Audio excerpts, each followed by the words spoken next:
Hello, Gary Stearman. Time for another edition of Prophecy in the News. Today's guest came to us in 2008, right here at Prophecy in the News, and he shared with us something amazing. His name is Mark Biltz.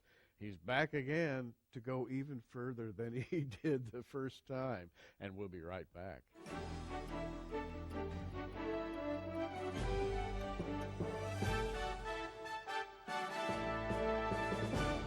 Well, Mark Biltz, welcome once again to Prophecy in the News. Thank you, Gary. It's great to be here. Now, when you were with us here in 2008, and of course J.R. Church was still with us at that time, you shared with us something that absolutely blew us away. And I would like for you to kind of review what you told us at that time, and then let's get into some even deeper analysis of what you've discovered.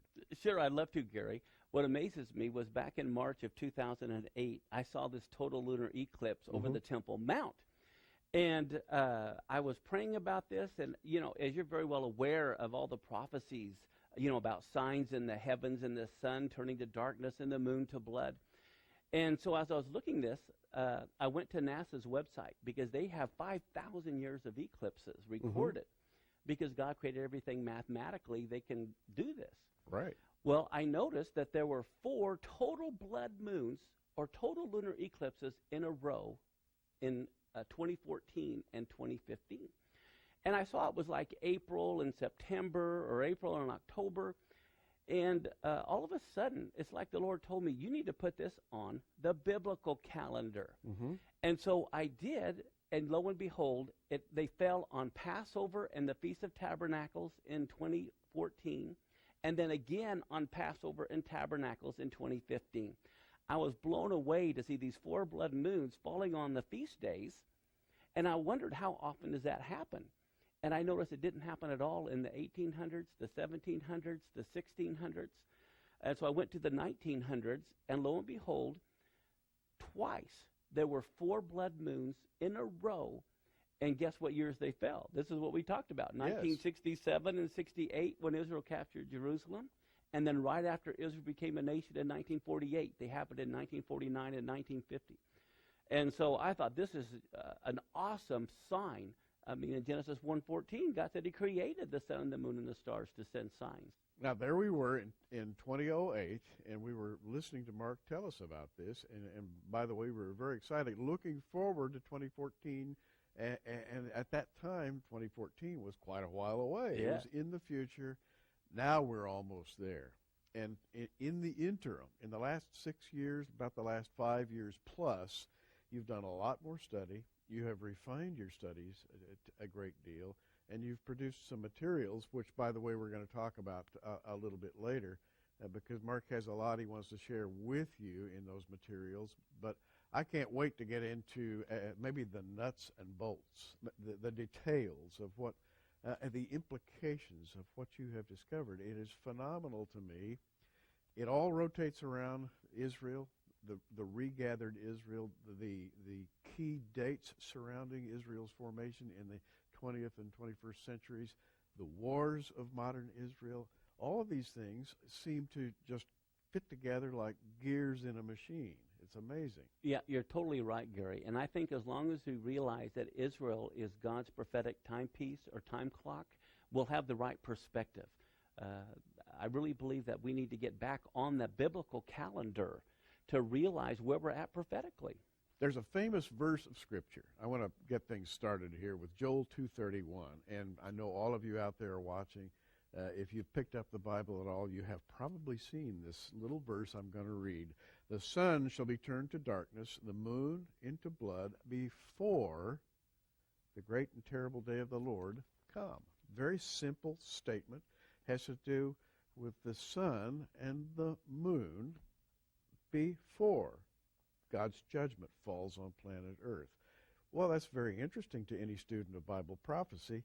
You have put detail in this. You have made us all stop and think, Mark, and that's what we're going to do today. Well, I'm really excited to do that because, as you said, not only are there 4 blood moons falling on these feast days, Passover and Tabernacles, 2 years in a row, there are also total solar eclipses and partial solar eclipses that are falling like on Rosh Hashanah in 2015, as well as Nisan 1, the first day of the biblical calendar. This is the day when the fire fell and lit the Moses tabernacle at the grand opening ceremony. Well, you know, the term blood moon, I can remember maybe 30, 40, 50 years ago hearing the term blood moon, and this is before I had ever seen an eclipse or noticed it. I have since become very interested in astronomy, but when I'll never forget when I saw my first total eclipse. The color of the moon really is a lot like blood. It's a strange red, a darkish orange, scarlet, almost indescribable. And so when the prophets use the term blood moon, or the moon shall turn to blood, it's not an inscrutable thing at all. It's a common occurrence. Yes, God often uses common occurrences.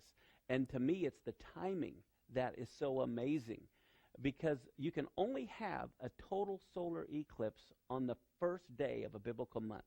You can only have a total lunar eclipse on the 15th day of a biblical month. So that's why God created the sun and the moon to send signals on his feast days, because that's when the feast days fall. Passover is in the middle of the month. Tabernacle's in the middle of the month. Rosh Hashanah is on the first of the month. So it's almost like God had this planned. Yeah. This is fascinating. Now, stay with us, because this is going to get a whole lot more interesting. As you began to notice this phenomenon, let's now go into the solar and lunar cycles. There is a cycle that you looked at when you looked back at the history of solar and lunar eclipses. Tell us about that. Well, I noticed that not only were these tetrad. Now, tetrad is 4 total blood moons in a row. You can have a lot of eclipses, okay, which are very significant if they fall on the feast days. Yeah. But I found clear back in 70 A.D., at the destruction of the temple, there were eclipses on the Jewish holidays, the biblical holidays, all around the destruction of the temple. And in 32 and 33 A.D., right around the death of Messiah, there were eclipses. All around that time frame on the Jewish holidays or the biblical feast days. I even went to 1492 when Columbus sailed the ocean blue. And in 1493 and 1494, there were 4 blood moons on Passover and Tabernacles 2 years in a row. And so I see this cycle where God is pinpointing significant events. But not just events, but rather events in the life of Israel. Exactly. It's centered around the Jewish calendar and the events that bring Israel to another stage of prophetic development, shall we say. Well, this coming series of eclipses, both solar and lunar, that you're looking at now, and by the way, you've documented them. I think you've probably gone into more depth than anybody else. And I want to just say right up front, I congratulate you on the detail of your observations, because it's possible to kind of gloss over a few of these details. But in your studies, you've really gone into some depth and detail about how these things are going to happen.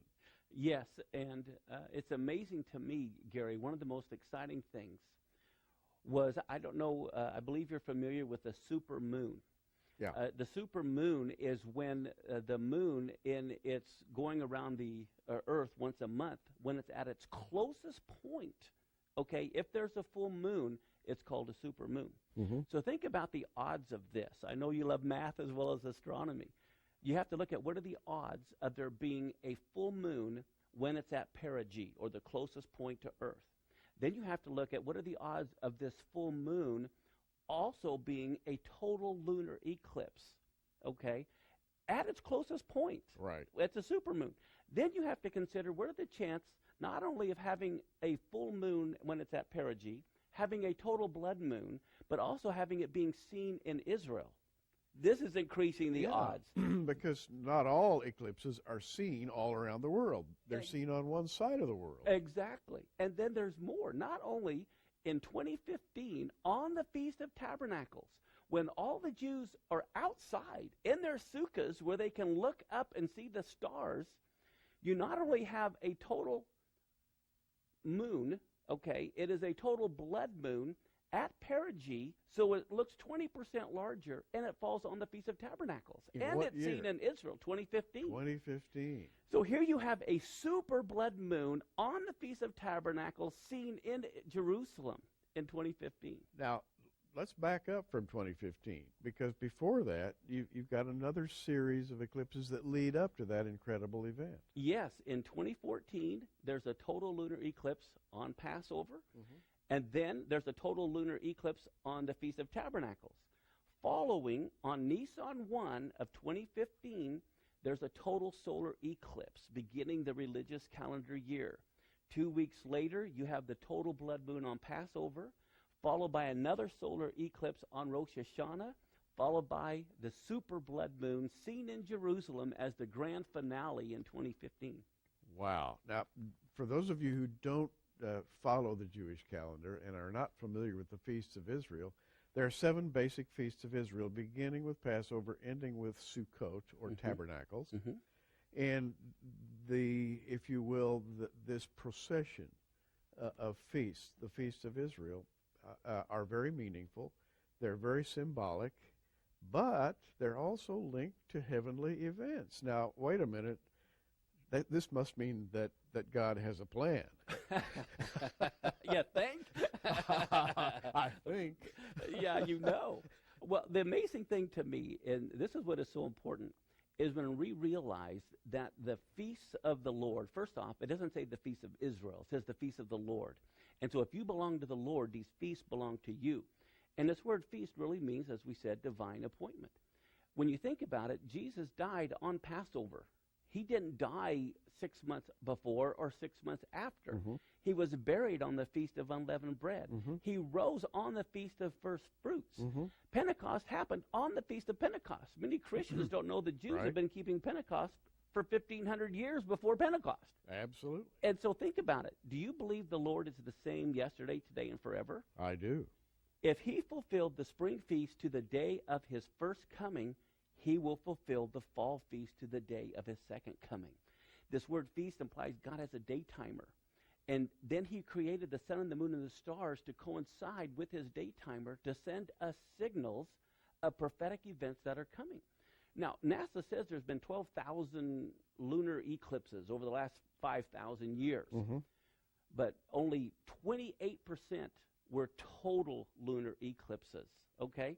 But of that, even fewer do you have 4 total lunar eclipses back to back. There's only been 8 times in the last 2,000 years that this has happened. So for God to put these lunar eclipses on his feast days back to back, I really believe there's signals to his body that prophetic times are right ahead. You know, we should be aware, according to Scripture, of the times and the seasons, without a doubt. You know, some people would say, don't waste your time looking for signs. And you've probably heard people say that. Sure. Because nobody knows the day or the hour.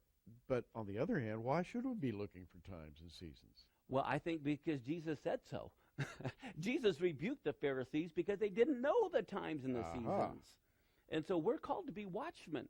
Now, one thing that's important to realize, Gary, is I'm not setting dates. I don't control the biblical calendar. I don't control an eclipse. All I'm saying is, as a watchman, God, look at the pattern of what has happened in 67 and 68. Look what's happened in 49 and 50. Yeah, and look what happened all the way back to 1492. And every time that this pattern emerges, something fascinating happens to Israel. Exactly. It's linked to Israel. It totally is. And I think the church needs to be aware of that. Because if we want to understand biblical prophecy, we have to realize God is not going to use the Roman calendar. Well, you know, as a Christian, Mark, I go back to the 19th century. There were a group of men who began to study the Bible at that time, and they said Israel is going to return to the land. And a lot of people called them crazy. Yes. But Israel did return. In 1897, First Zionist Congress, 1947-48, Israel's UN recognition, statehood, and then 67 and coming on up to the present. And many of us have gotten on board, and we're watching Israel very, very carefully, but you've sort of taken it a step further with this presentation. By the way, I want to say that we are not going to have time enough on this 30-minute broadcast today to tell you everything Mark has discovered. We are going to be able to offer you some study aids that he has made available. But if you really want to meet Mark and hear him talk, you ought to be with us in Orlando on March 28th of this year at the Orlando Prophecy Conference. You're going to be there, right? Oh, you bet I'm going to be there. I was there in Colorado, and I'm really looking forward to be there in Orlando. As a matter of fact, I've already got my airline ticket. Aha. And by the way, that's getting really close to what we're talking about today. That date, March 28th, is moving right toward the time. Yeah, not only that, it is just a few weeks before the first blood moon on Passover next year. Hey, you need to find out about the March 28th Orlando Prophecy Summit. Gary Stearman with a word about the upcoming Orlando Prophecy Summit, March 28th through 30th. It's going to be fabulous, Bob. It's going to be the Prophecy Conference for the Ages. 24 speakers in sunny Orlando, Florida. The sunshine, the beaches, Disney World, Universal Studios, the Holy Land theme park, and 24 incredible speakers. Like Chuck Missler, Bill Salas, L.A. Marzulli, and, by the way, Mark Biltz. Don't forget Mark Biltz. 2 weeks before the blood moons hit Israel, Mark Biltz is going to be speaking at our conference. L.A. Marzulli, fresh off his trip to Peru, his hunt for the skulls and the skeletons of the Nephilim. It's going to be fabulous. Bob, for our viewers in the southeastern United States, this is a one-day drive to a beautiful hotel, and we're going to have the most fabulous get-together you can possibly imagine. Be with us. Call the 800 number right now, 1-800-475-1111. We'll see you there. Well, Mark, continuing on, where should we go from here? I know you got a lot of facts and figures in front of you there that you would like to lay out for people today. What's the most important thing people can take away from this discussion? I think the most important thing is what you and I were talking about right before we came on, and that is the importance of the biblical calendar. In Zechariah 8:19, for an example, God says there are 4 fast days on the biblical calendar that are going to be turned into feast days.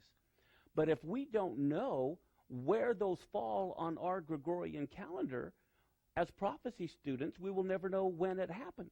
So we produced a calendar that not only has all of the signs in the heavens on the calendar, it overlays the Gregorian calendar with the biblical calendar. So you can see exactly where you are prophetically and look at the events. So you will know when the 9th of Av falls every year. And by the way, that's very important. For your daily comings and goings, you're going to keep a normal Gregorian calendar, just the one we're all familiar with. We all grew up with it. But if you overlay the Jewish calendar upon that, suddenly a new dimension appears. And the plan of God doesn't follow the Gregorian calendar. You are so right. This calendar is like three-dimensional because the spies, remember the 10 spies that brought the bad report to Joshua and Caleb? That happened on the 9th day of the month of Av. Now, let's say the 9th of August, just for those that only know the Gregorian calendar. Well, that day became cursed throughout Jewish history. When Nebuchadnezzar destroyed the temple in 587 BC, it happened on the 9th of Av. When Rome destroyed the temple in 70 AD, it happened on the 9th of Av. Okay? In 1290, all the Jews were expelled out of England on the 9th of Av. 1492, all the Jews were expelled from Spain on the 9th of Av. Wow. World War I started on the 9th of Av. Hitler's proclamation to kill the Jews was on the 9th of Av. And then in 2005, when they evacuated the Gaza Strip, it was at sunset on the 9th of Av, the same day they rejected the land, Wow. A lot earlier. So, but you don't see, unless you know when the 9th of Av falls, you don't see the prophetic connection. Even the Lebanon War in 2007 started on the 17th of Tammuz, which was the same year they worshipped the same day they worshipped the golden calf. Isn't it amazing how that works? And once your eyes are open to this fact, suddenly a whole new world emerges. Think about what we read in the Bible about the desecration of the temple. Yes. In the days of the Maccabees, Yes, Antiochus IV Epiphanes, and he was overthrown, and the temple was rededicated on the 24th of Kislev. Right. And when General Allenby took Jerusalem, it was in 1917 on the 24th of Kislev. And then when the Temple Mount was regained in 1967, it's just amazing how these things work. As a matter of fact, when you read Genesis and the story of Noah and the flood, the rain stopped and the rainbow appeared during Hanukkah, right in the middle of Hanukkah. But unless you're on the biblical calendar, you aren't aware of these things. So in the calendar that we produce, we not only have all the eclipses, we have significant happenings on the feast days and every other day of the year. For example, when Moses died or whatever, so people can be aware. Yeah, Mark is proceeding on the basis now that we have a sort of a new consciousness or a renewed consciousness of God's plan, giving a new meaning to the phrase times and seasons. And it's really that simple. Yes. It's just suddenly, it's like having your mind opened up to something that's been hidden away for a long time. Well, you're so right, Gary, because God in Acts 3:19 through 22, it talks about how Jesus is going to be stayed in heaven until the restoration of all things. And one of those things, I believe, is the biblical calendar. Well, let's go into a little more detail now, because you've got some facts and figures in front of you on the table there that you wanted to share with people concerning, I guess, the length of time and the build-up or the development of this whole pattern up to the present day. Yes, and again, these are not theories; these are facts. Okay. And you can go to NASA's website. And by the way, what Mark's about to say is very important. He is not guessing here. He's not just making things up out of his head. He's looking at astronomical events that are timed, they are accurate. People who don't even believe in the Bible are the people who observe all this. Exactly. And so I like to use science. I like to use math. These aren't theories. These aren't me guessing at something. And people, the nice thing is everything is backed up. You can go right to NASA's website and see all of these things. But NASA records how there, as far as lunar eclipses, there's been about 12,000 over the last 5,000 years. Solar eclipses, there's been around 12,000. But of these 12,000 lunar eclipses, now some are total, some are partial, and then some are penumbral is what they're called. But only 29% of the time have they been total lunar eclipses. Okay? So it's really important to, typically you only have one total lunar eclipse every few years. But to have 4 together in 2 years tied to the biblical holidays, that's huge. It's uncanny is what it is, because when you look at the calendar, and by the way, let me just pull this calendar up here from El Shaddai Ministries, and we're going to offer this to you in a minute. This calendar, when you look at it, you actually can see a picture of a blood moon that is a totally eclipsed moon on a particular date. In fact, you see the Gentile calendar, the Gregorian calendar date, and then you see the Hebrew or the Jewish calendar date superimposed on that same event. But wait a minute, we're leaving something out here, because to put these events into a pattern of the Jewish festivals, in my opinion, Mark, throws the burden of all of this back toward Israel. It's as though God is saying, I am turning back to my people Israel, and here are the signs that I'm putting up to prove it. Now, I don't want to go too far, but what does this mean? Well, I think it's very important for us to realize something. If you remember during the story of Joseph told Jacob, his mom was dead, but told his father Jacob and his other brothers that he had this dream of the sun and the moon and the stars bowing down to him. Mm-hmm. And Jacob said, well, I and your mother and your 11 brothers bow down to you. So we see that Israel was equated to the sun, the moon, and the stars. Mm-hmm. Well, we know in Genesis 1:14, God created the sun, the moon, and the stars for signs and signals. Well, now we see Israel is equated to the sun, the moon, and the stars. So Israel also as a nation was created as a sign to send us signals of what God is doing. So that's why we need to look back to Israel, because they were created as signs. What we have in the Middle East today, just a little departure, what we have is a time bomb, I think. A literally time bomb. We're talking about times and seasons. We have a time bomb. We have so many lines of force developing in the Middle East right now. And I think we're literally at a crossroads. Something has to happen. Now, if I look ahead, and I'm not going to try to predict the future, but we're going into these remarkable 2 years of signs. It would seem that that might be the time when something would happen to Israel, as it has done in the past. You are so right. And the key is to look at the patterns. Again, like you, I'm not predicting, but we can look at the pattern, look at science, just like detectives look at a pattern. What do we see? In 1948, you have a biblically prophetic war take place, and then you have the blood moons. In 1967, another biblically prophetic war takes place with Israel. So I believe 2014, 2015, and we look what's happening in Syria and with Iran, there's a good possibility you could see another major biblically prophetic war take place over the next 2 years. I think you're right. Now, let me just stop right here and tell you that Mark has brought with him today something that he wants you to have. Here is a book that he's produced called The Feast of the Lords. It has an accompanying DVD set, 5 DVDs, in which he goes into great depth and detail talking about the things that he has really only hinted at today, because there's much more than we can talk about on a 30-minute program. And by the way, on the DVDs, you will discover PowerPoint presentations so that you'll be able to see diagrams, you'll be able to see pictures, you'll be able to see charts that show you in an understandable way what the numerical relationships are. And so the book and the DVD set, accompanied by the calendar we referred to a minute ago, and this calendar is called, is from El Shaddai Ministries. It is for 2013, 2014. It shows the Jewish calendar. It shows the signs in the blood heavens. moons right on the calendar. When you look at a particular date, you'll be able to see a picture of what's going on at that time. And by the way, you'll be interested, I guarantee you. And we are presenting this to you along with a bonus DVD. Mark Biltz spoke at the Pikes Peak Prophecy Summit, and at absolutely no charge to you, we're going to throw in this bonus DVD. When you order what we're calling the Blood Moon Package, the Feast of the Lord DVD and book and the Blood Moon calendar, yours for $49.95 plus shipping and handling.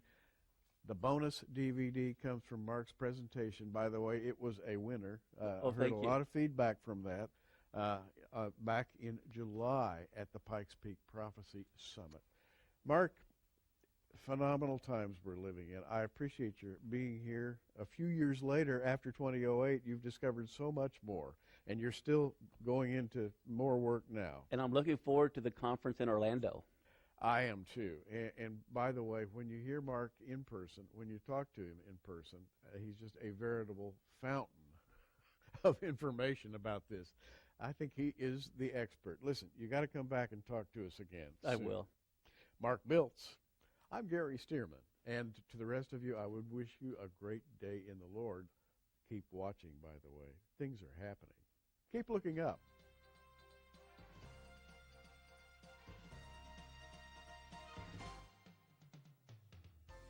Prophecy in the News is a viewer-supported program made possible by our many friends around the world. Be sure you tune in every day for breaking news and our daily prophetic news updates at prophecyinthenews.com, or follow us on Facebook at facebook.com/prophecyinthenews.